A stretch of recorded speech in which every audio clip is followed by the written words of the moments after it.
L'esmolet, com d'altres personatges també entranyables del carrer, que es guanyaven la vida del carrer i que es feien que poguéssim tallar bé tot el que ens calia tallar, retallar.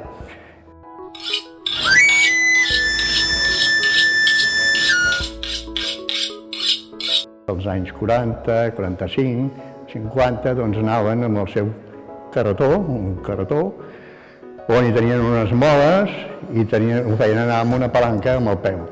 Amb el peu feien anar la roda i amb les mans feien l'ofici.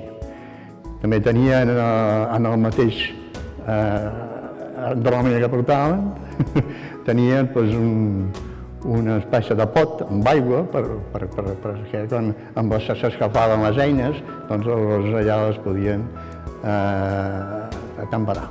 Després van passar a la bicicleta, amb les bicicletes feien anar els pedals i aleshores mentrestant podien esmolar.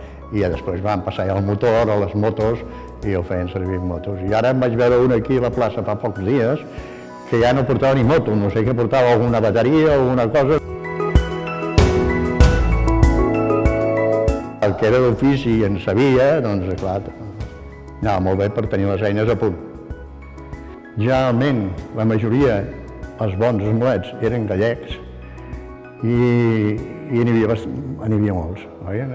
I generalment també tenien una feina i compensaven aquesta altra feina per treure's uns calerons més.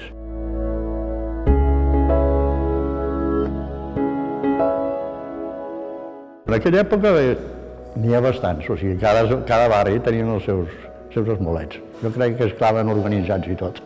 En segons quin barri hi havia un o dos, doncs aquests ja anaven a un altre barri, no es barallaven.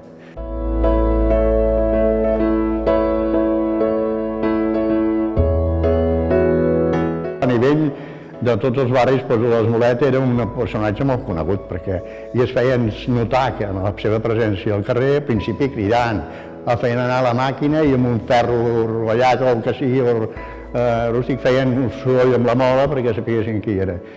Després ja van modernitzar-se i llavors avisaven una flauta, que tocaven la flauta aquella i quan tocava la flauta ja sabies que tenies aquest senyor al costat.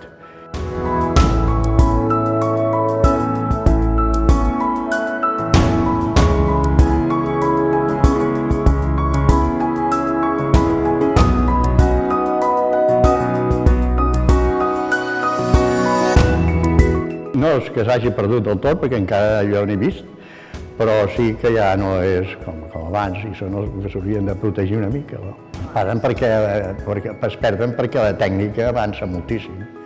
I esclar, avui dia hi ha ganivets que ni s'has d'esmolar, tallen sempre.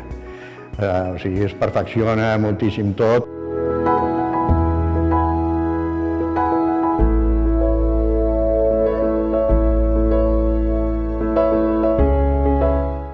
També hem de dir que s'havia d'anar al tanto, o sigui, l'esmolet l'havies de conèixer i saber que era un esmolet d'ofici.